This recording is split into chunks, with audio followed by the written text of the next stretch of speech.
你见过什么样的中国？是960万平方公里的辽阔，还是300万平方公里的澎湃？是四季轮转的天地，还是冰与火演奏的乐章？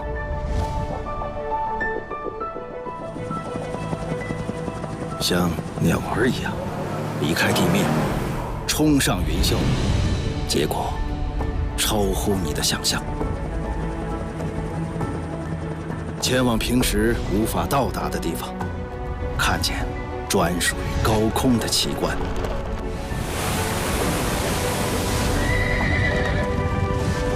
俯瞰这片朝夕相处的大地，再熟悉的景象，也变了一副模样。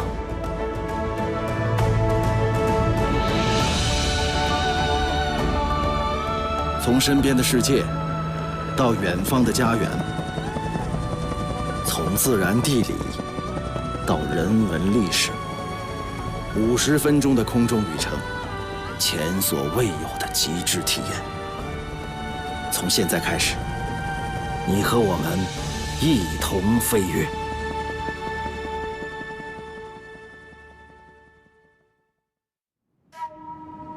贵州位于中国西南部，山地和丘陵占据全省90%以上的面积，是中国唯一没有平原支撑的省份。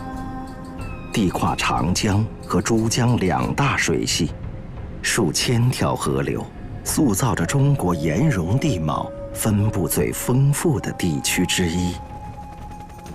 进入贵州的旅程从梵净山开始，在茫茫云海中倾听石头讲述地球的往事。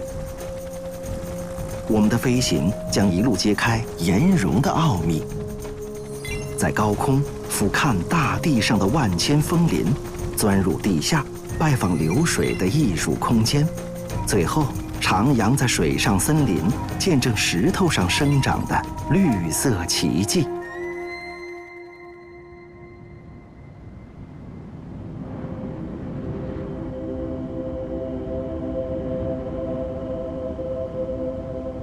14亿年前，这里还是一片汪洋大海。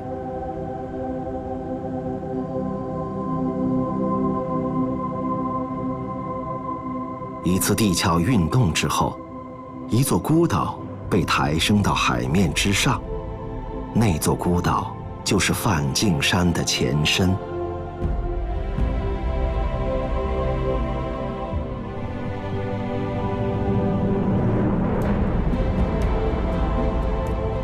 此后的漫长岁月里，沧海退去，高原隆起，而海上孤岛也挺立为高原上峻拔的山峰。季风携来远方海洋的充沛水汽，在山巅幻化出海的样子。一年中的200多天，这里都被云雾笼罩。梵净山的岩体主要由坚硬的变质岩构成。这种岩石不像石灰岩易溶于水，风雨无法侵蚀太多。于是，1万年里，梵净山一直保持着自己孤傲的面貌。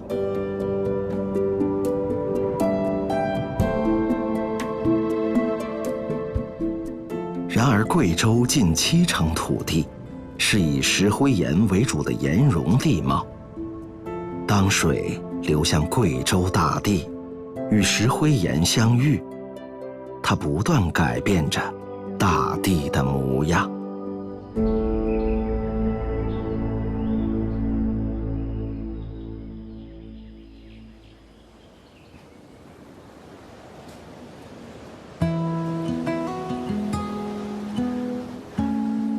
在兴义，热气球成了新兴的空中观景台。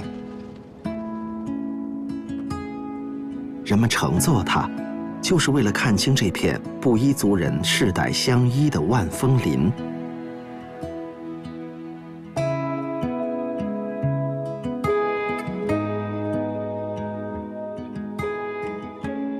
万峰林的名字毫不夸张，2万多座锥形山峰就矗立在这片大地之上。它们是石头山，也是流水的杰作。亿万年来，流水沿着岩缝慢慢雕刻，在石灰岩覆盖的平坦土地上，创造出这幅景象。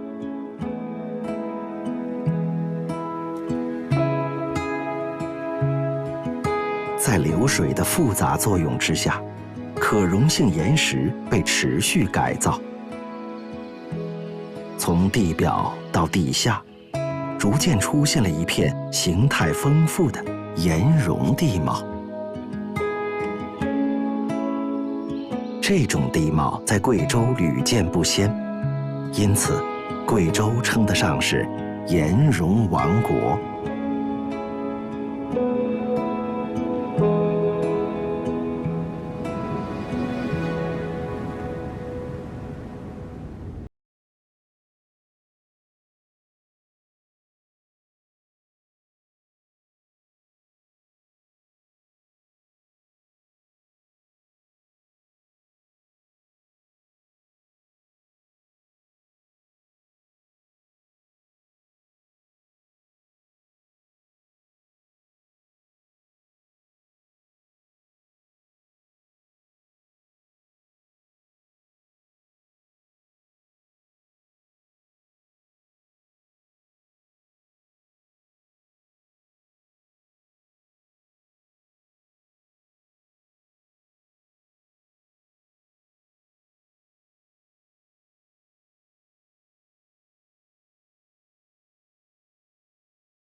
山洞再小，对于人而言都大得出奇。洞中高达116米的崖壁密布孔洞，创造了天然优质的攀岩条件。经验老道的攀登者才敢在这里挑战自我。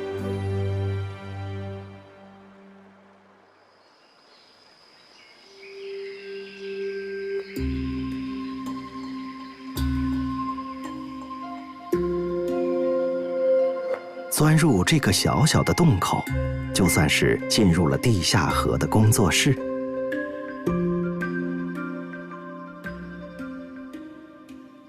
河流辗转冲撞，在此掏出几10个高大的洞厅。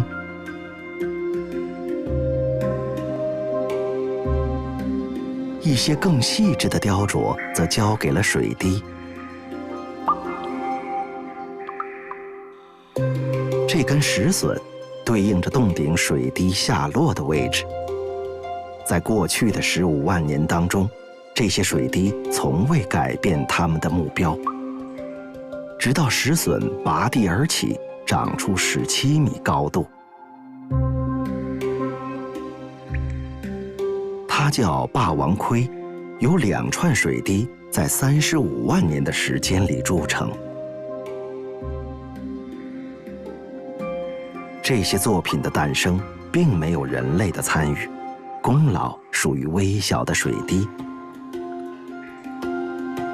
他们是最有耐性的创造者，即使永远不被人们发现。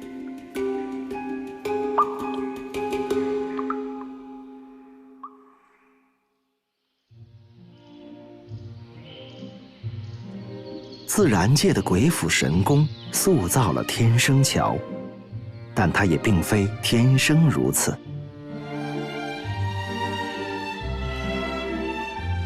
水流在山体内部悄悄游走，溶解岩石，将山中变成溶洞的天下。后来，整座溶洞坍塌，只留下了一小块洞顶的结构。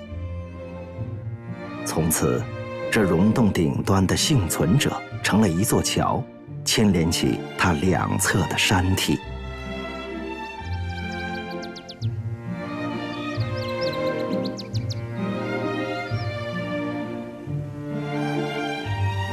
坍塌的过程中，并不都有幸存者。天坑就是一个完全坍塌的溶洞。如今，这个深藏山中的神秘坑洞也成了热门的网红打卡地。四周超过200米的峭壁，100多米高的吊索桥，让每一个前行脚步都不由颤抖，可谓步步惊心。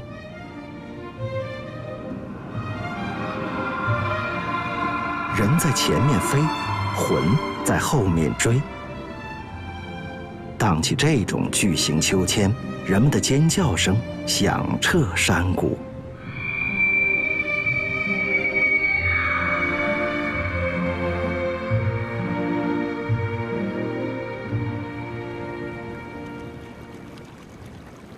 也许是因为荔波的森林太迷人，地下河终于忍不住在这里探出地面。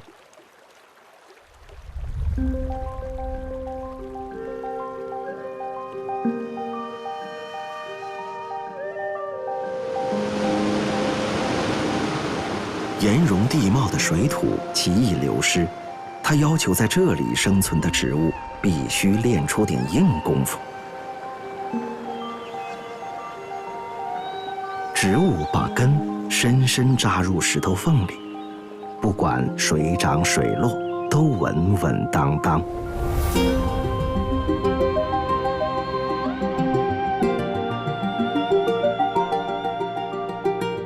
世界上有些岩溶地区最终变成了荒芜的石墓，但贵州这片茂密的森林把石头也美成了仙境。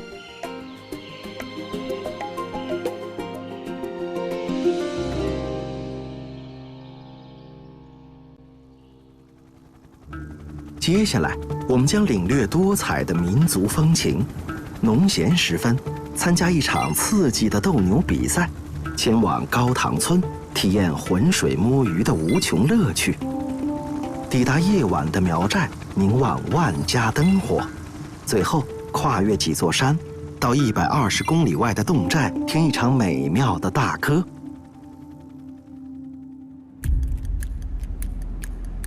农历10月。正是农闲的时候，平日里勤勤恳恳的牛，终于有机会发一发自己的牛脾气了。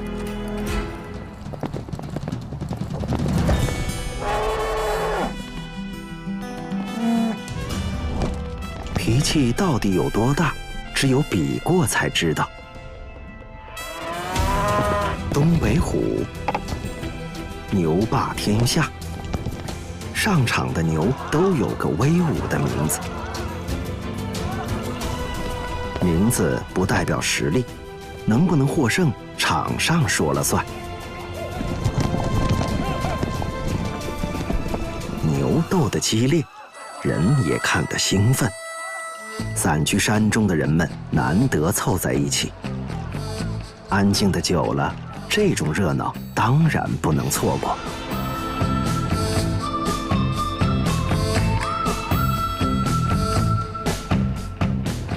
斗牛和比武一样，分出了胜负就该适可而止了。对付恋战的牛，主人只好拖起了后腿。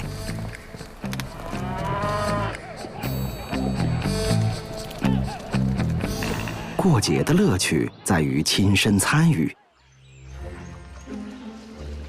狮柄高塘村的人们并不满足于围观。浑水摸鱼是这里1年1度的盛大节日。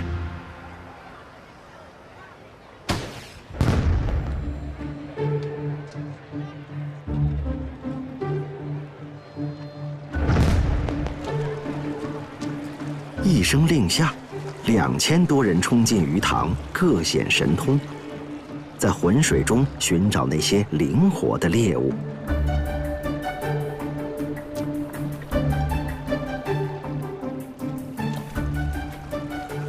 吃鱼是苗家人代代相传的饮食习俗。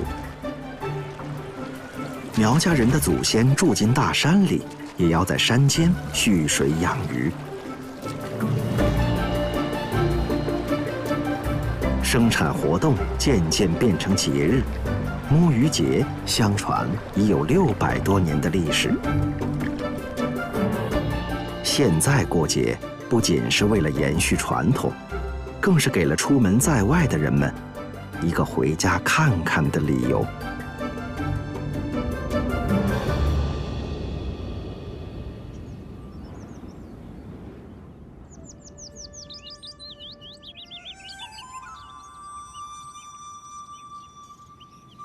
至少1000年以前，另一批苗族人来到这里，开辟新的家园。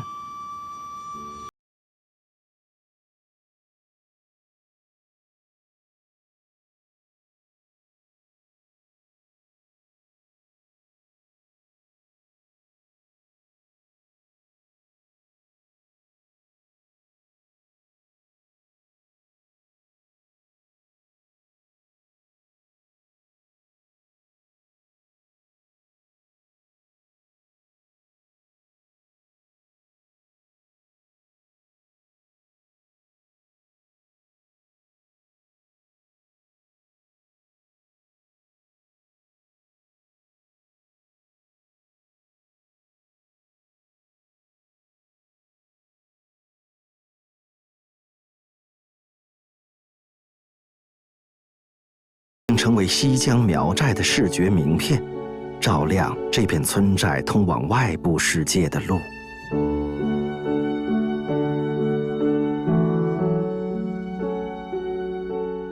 夜幕降临，每家房前的灯光陆续亮起，直到1400多户人家的灯一齐发光。这个全球最大的苗寨，依着山势，成为夜晚的焦点。这是6000多位村民共同创造的奇观，他们点亮了自己的灯，也点亮了旅行者的风景。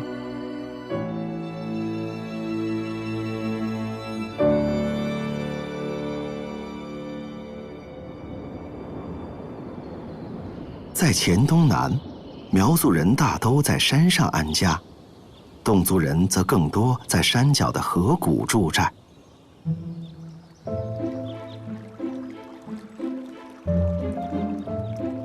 侗族人没有文字，不管是记录历史还是谈情说爱，歌唱是他们的首选方式。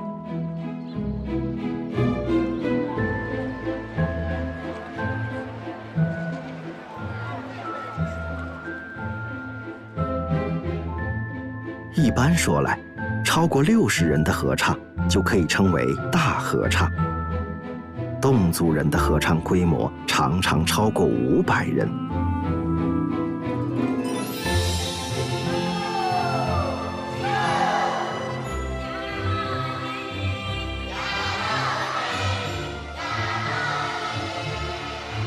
一场超大规模的大合唱如何保持整齐？侗族人有独特的诀窍。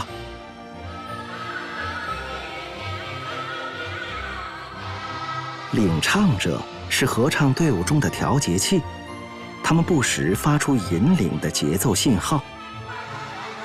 此外，借助一些动作，人们获得更加统一的节拍。没有指挥，不用排练，侗族人将大歌唱得响亮。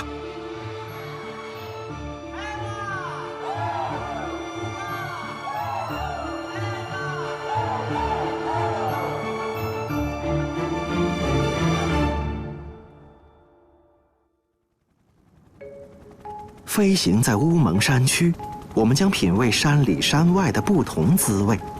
从山巅出发，偶遇神秘的天气操纵者；峡谷之上，欣赏世界第一高桥优雅的跨越，最后和走出大山的孩子们一起学习城市里的交通规则。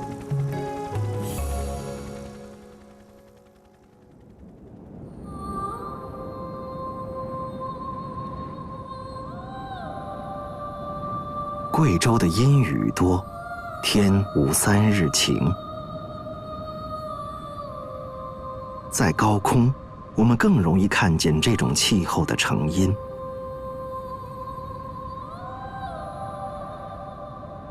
每年9月至次年3月，来自北方的冷空气长途跋涉，想要翻越云贵高原。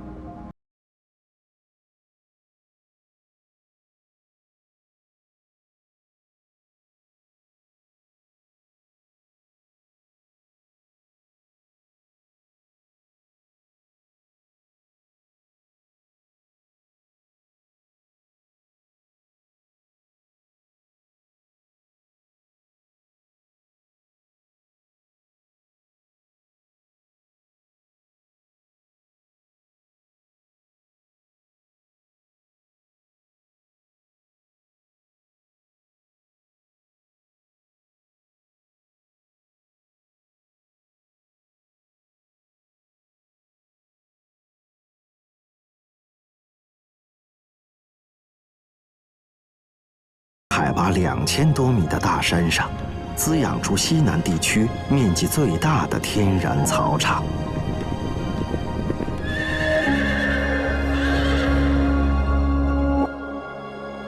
10万亩的草甸，让地无3尺平的贵州也有了一马平川。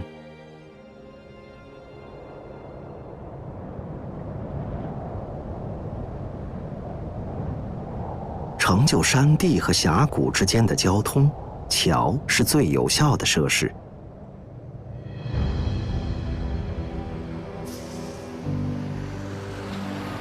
565米，这是北盘江特大桥桥面到水面的距离。它一建成，就成了世界第1高桥。世界高桥前100名中，贵州占了近1半，几乎包揽当今世界的全部桥型。作为中国唯一没有平原的省份，贵州用1万多座大桥来翻越峡谷，用高速公路来穿越险阻。连绵的大山中，一片高速平原为曾经偏远的生活创造出前所未有的坦途。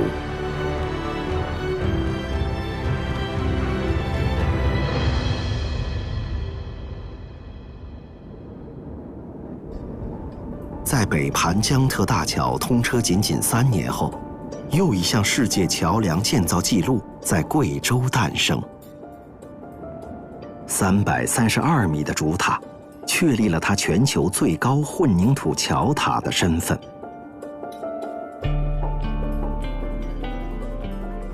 这是大桥合龙的关键时刻，之后便是一场最高规格的体检。数百个传感器将对大桥进行持续2天的实时监测。在此期间，2辆载重35吨的卡车会以不同时速驶过大桥。大桥的任何轻微震动都会被传感器敏锐捕捉。随后，40辆同样配重的卡车也被召唤而来，在大桥结构的关键位置上施加重量。所有的监测数据会进入最严格的运算系统加以分析评定。在2019年的最后2天，这座大桥正式启用。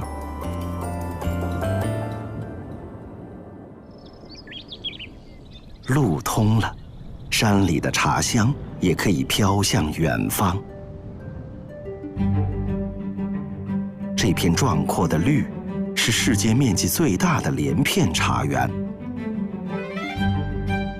春季手工采摘之后，夏季和秋季是采茶机登场的时候。三人协作，刀片划过，新鲜的叶子飞入袋中。一组熟练工人可以完成过去40人的采摘量。除了传统冲泡饮用，更多的茶叶经过加工，成为抹茶和天然调味剂，出现在人们的生活中。如今，贵州茶园面积居全国第一，绵延的茶海生机盎然，承载着许多人的致富梦想。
令人期待的未来。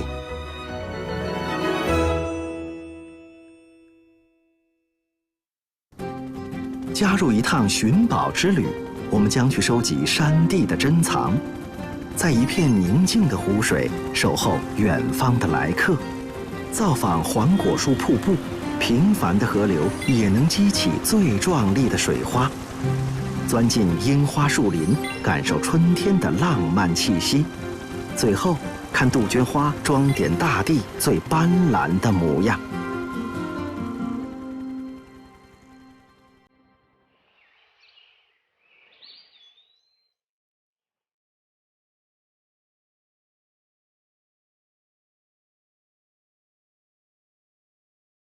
草海是贵州最大的高原天然淡水湖。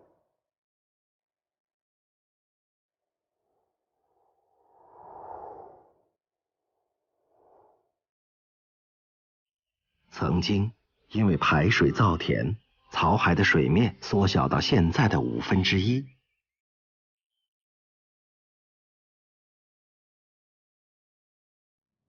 上世纪80年代，人们意识到扩张对生态造成的影响，开始退耕还湖。湖水淹没沿岸的田垄，草海才渐渐恢复了它应有的生态。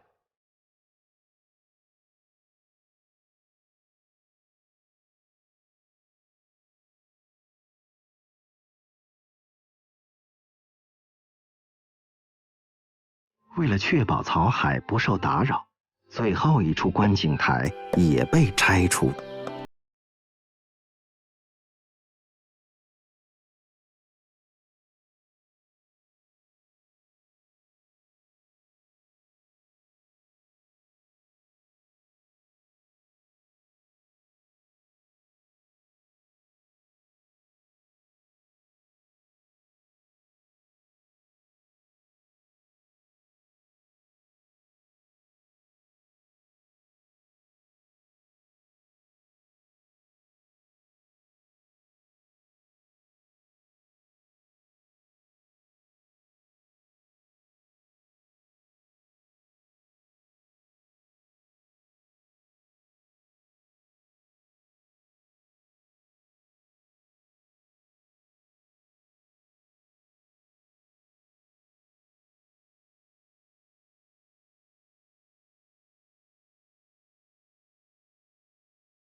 马岭河大峡谷在这里组织了一场水的聚会。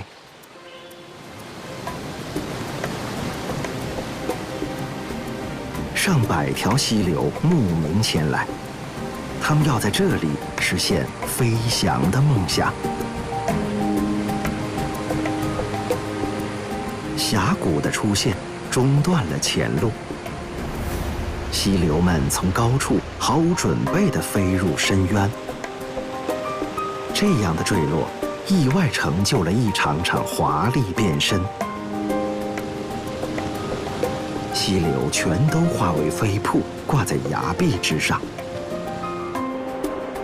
这是万川归一的提前演练。从此之后，溪流们将汇聚在一起，拥有与马岭河共同的名字。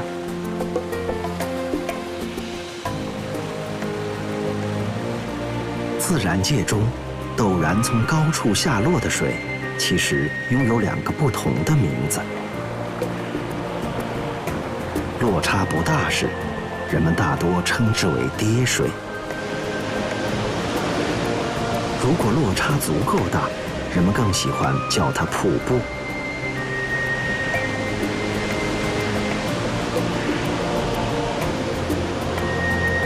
白水河在高77.8米、宽101米的崖壁间倾泻而下，造就了中国最壮观的瀑布之一。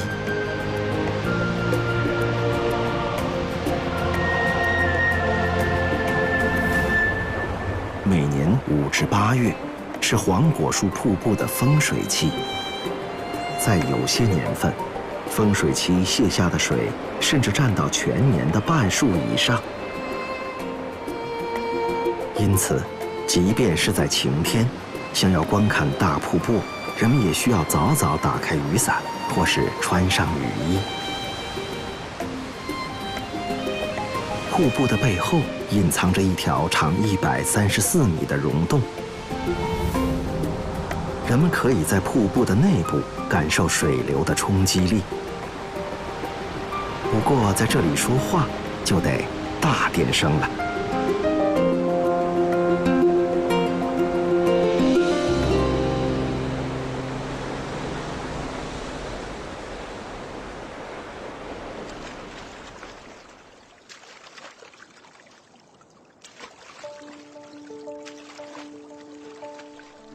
如果樱花美而不自知，那么红枫湖就是它的镜子。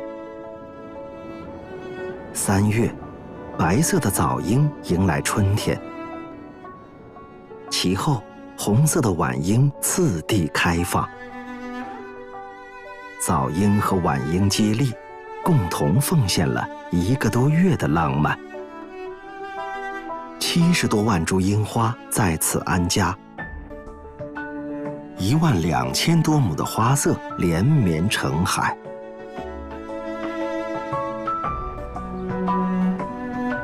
花海下面是人海，姑娘们换上春装，与花比一比，谁更美？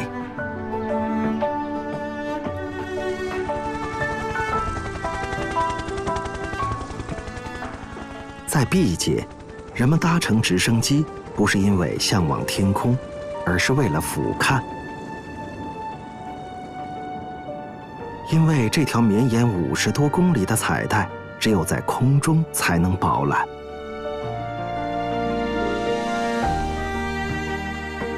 50多个品种的野生杜鹃花，组成了这片世界最大的天然花园。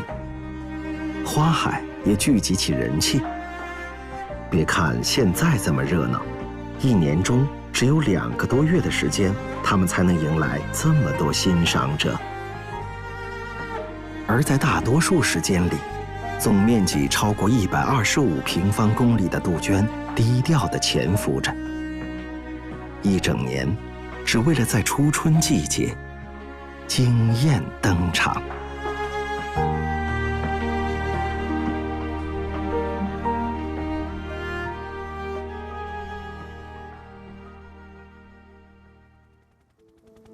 接下来的旅程，我们将进入黔北秘境，沿着赤水河漂游，挑战一种古老的水上技艺，探访一座忙碌的小镇，品味肆意的酒香，最后瞻仰一处革命圣地，重温长征的峥嵘岁月。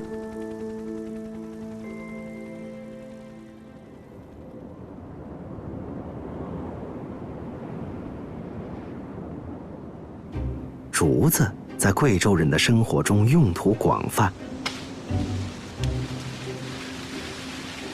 ，4年以上的老竹子更是备受青睐。取之有度是这片竹海生生不息的关键。人们在精心挑选老竹子的同时，也把生长空间留给后生的竹子。如今，竹子已有出山路径，但胆大的人们却喜欢上了先辈的一项古老技艺——独竹漂。在交通不便的年代，竹子被扎成排，顺流飘下。为了一路看管好它们，赤水人选1根竹子做舟，再握1根保持平衡。竹飘，人也飘。现在，这项技艺成为一种刺激的游戏，人们在昔日的水路中自由漂游，证明自己的能力和勇气。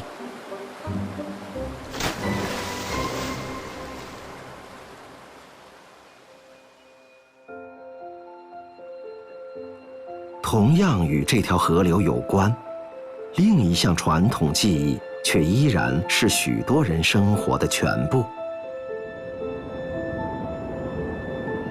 茅台镇的人相信，来自赤水河的水是一种独特配方，搭配本地产的红缨子糯高粱，以当地传统技法进行加工，才能酿造出独一无二的茅台酒。酿造的过程需要耐心等待，所有努力只为促成水与粮食的华丽变身。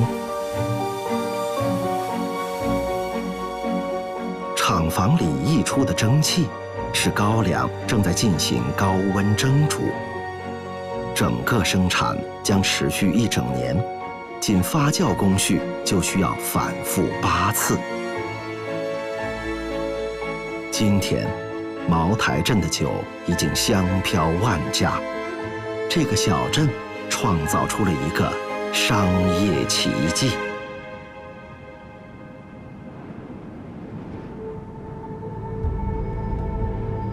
神奇的转变一直眷顾着这片土地。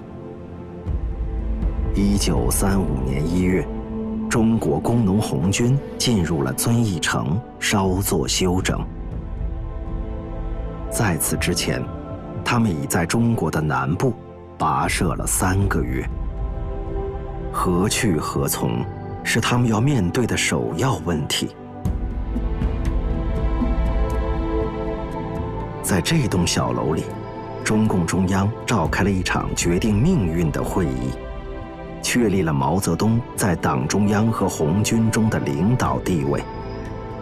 接下来，红军在毛泽东领导下4渡赤水，以少胜多，成功摆脱敌人的堵截。遵义会议在极端危急的历史关头，挽救了党，挽救了红军，挽救了中国革命。这一趟旅程连接着贵州的现在与未来，飞往城市中的山林，认识一群特殊的居民，以天为幕，围观一场现代科技的浪漫表演。来到贵安新区，看人们如何安放来自全球的海量数据，最后循着中国天眼的目光，遥望浩瀚星际。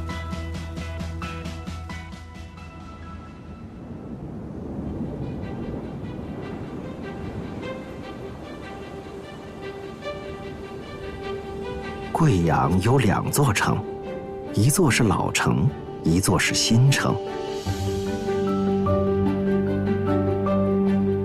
新城拔地而起，重新定义这座城市的天际线。穿破云端的摩天大楼，寄予了人们对未来的期待。而高楼之下，南明河静静地流淌在老城里。坐落在河上的甲秀楼，像过去的400年一样，与贵阳人相伴，品尝他们的生活滋味。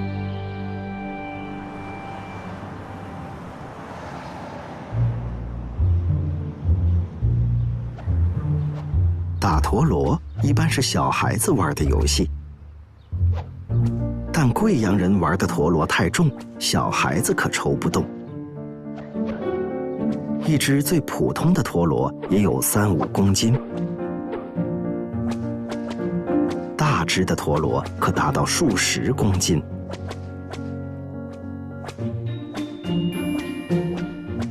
耍起这样的陀螺需要多人接力，即便轮换着抽打，要不了1分钟也会大汗淋漓。不过这正合他们的心意。潮湿多雨的天气，出一身汗正好驱除体内的湿气。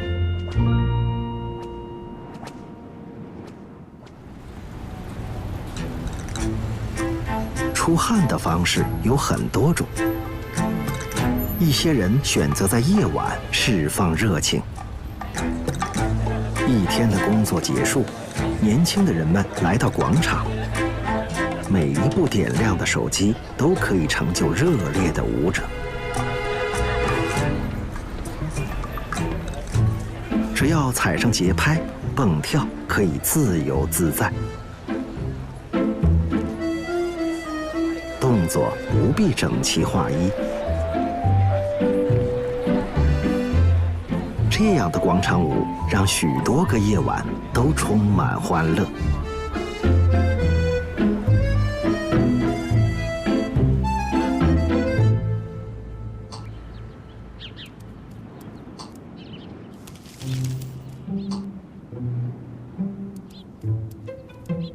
自然界里的猕猴并不都喜欢在森林里生活，亲近人类的居住地，它们也挺乐意。上世纪50年代，几只猕猴偶然闯入这片城中的山林。起初，它们并没有受到太多关注。历经60多年的时间，它们居然定居于此，繁衍生息，成了一个拥有1000多名成员的猕猴家族。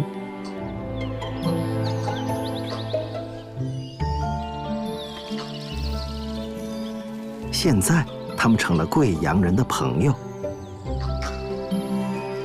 他们与逛公园的人们一起共享这里的风景和阳光。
图案是人们对这座城市的直接告白。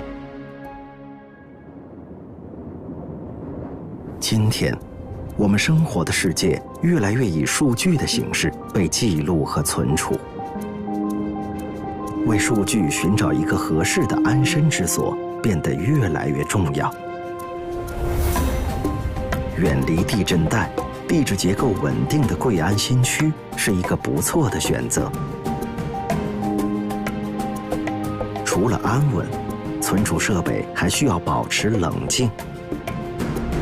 即使在夏季，这里的平均气温也不到23摄氏度，具有天然优势。除此之外，人们还设计了一些辅助手段，必要的时候，借助水冷方式，可以让设备迅速降温。还有中空的山体，隔绝了外部的热，把来自全球的海量数据窖藏起来。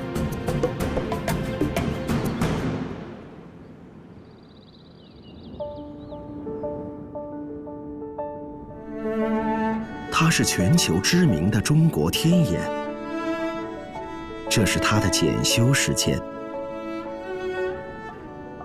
借助一个直径7.6米的氦气球，人们尝试站上天眼的表面。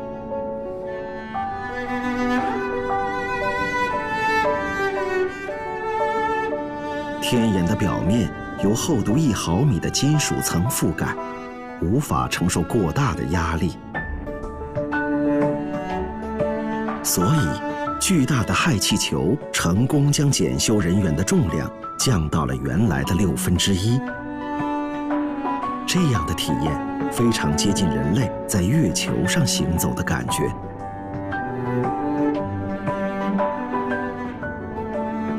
整个过程如此小心翼翼，是为了确保这件精密仪器始终安然无恙。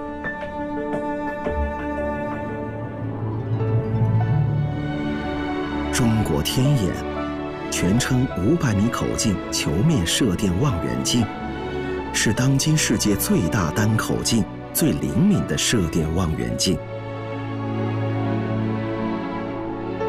它能够捕捉宇宙中更微弱的信号，探测到更暗弱的天体，帮助人们破解宇宙奥秘。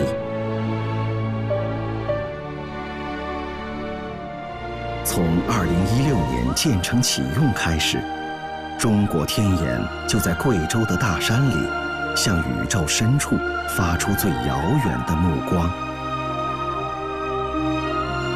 这目光将引领我们去往已知世界的边缘。